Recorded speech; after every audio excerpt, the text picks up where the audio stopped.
They believe they deserve it because y'all told them they deserve it. They're like, oh, we're bad because we're white? Oh, okay, I guess we're bad because we're white. By the ADL, I'm not the world's expert on your career, but I know you. I've never heard you say a single anti-Semitic thing and an anti-Israel thing. Why? I mean, quite the opposite. He was very uncomfortable when Kanye was on his show saying anti-Semitic stuff. Why would the ADL be against you? I don't think anyone's even called you an anti-Semite. But I mean, come on, the net in the Yahoo. That's bars. Bill Bradley said he lives his life under relatively constant smear campaigns. His negative public image is highly manufactured. Yep, that's what they'll do when you are right, when you uncover the truth. Well, unless I'm missing something. I mean, what goes on is, there you go. Both his wives are, yeah. Simultaneously, we were both like, wait. So, okay, yeah, both his wives were Jewish. So, I mean, what are we talking about here? What are we talking about here? The left forever called everybody a racist if you were just a conservative or pro-Second Amendment or pro-life or thought we ought to have a border. And that didn't work anymore to call people racist. And so the ADL gets all this big liberal donations. And so they go out and then police and take people's sponsors and target them just by the ADL calling up sponsors. Sponsors get scared and drop. And so that's what they've done to Elon Musk. They've been, they took over 50% of Twitter's North American and European advertising in just the last year, and bragged about it by saying he gives harbor to white supremacists, which he doesn't. But at the same time, what does that even mean? Are ridiculous. White supremacists are ridiculous. It is crazy that the media has been able to convince people that white supremacy is an issue. Is amazing to me. Like, people who are not like just normies, people who like know that, like, oh, obviously the mainstream media on either side is fake news, and you can trust somebody on the opposite side of the aisle.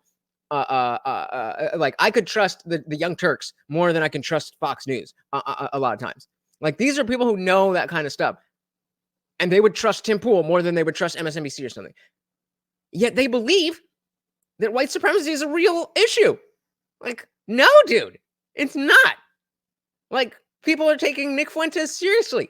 Like, no, they're not. Yeah, the ADL is vile. They are so partisan. They're goofy. Most of them are usually working for foundations that are basically, actors. We're not supposed to say that, but there's many cases of that actually being the case, and that they're just LARPing that they're white supremacists. But let those clowns speak.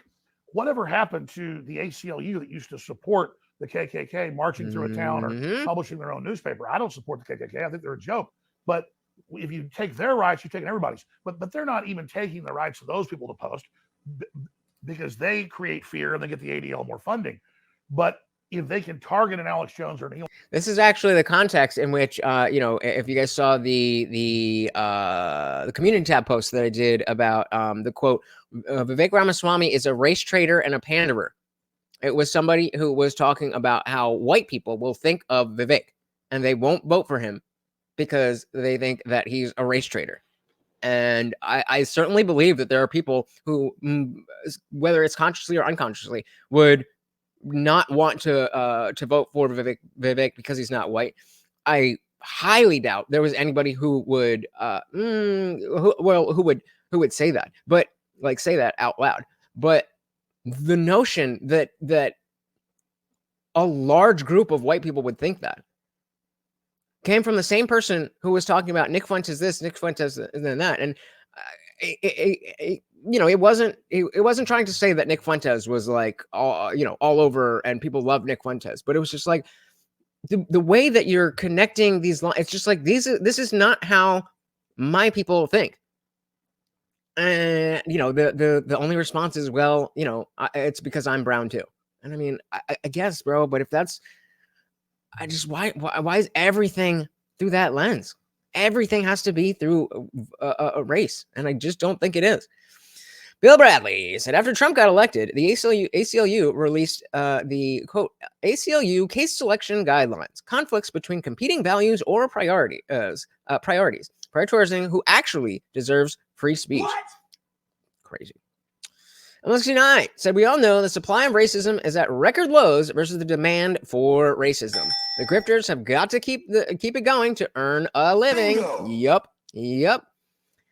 Yeah, well, we all know what I did. So we're all allowed one mulligan. You can take a mulligan on that one. I'll take my mulligan on Hillary. Ian said, the ACLU, Anti-Christian Lawyers Union. Elon Musk or Tucker Carlson, then they're going after the real populist leaders that are bringing America together. And so what the left wants is to divide us all according to race, and to come out and say fundamentally with critical race theory that inherently being white is bad, and teaching 5-year-old white children they're inherently bad because they're white. That is wounding their brains and really creating racial division. Why do people put up with that? Because they think they have to. They believe they deserve it. They believe they deserve it because y'all told them they deserve it. That's it. They're like, oh, we're bad because we're white? Oh, okay, I guess we're bad because we're white. Thanks so much for watching, guys. If you enjoyed that clip, check out the full live stream link in the bio and catch me live every Monday, Wednesday, Friday, 8 p.m. Eastern. See you there.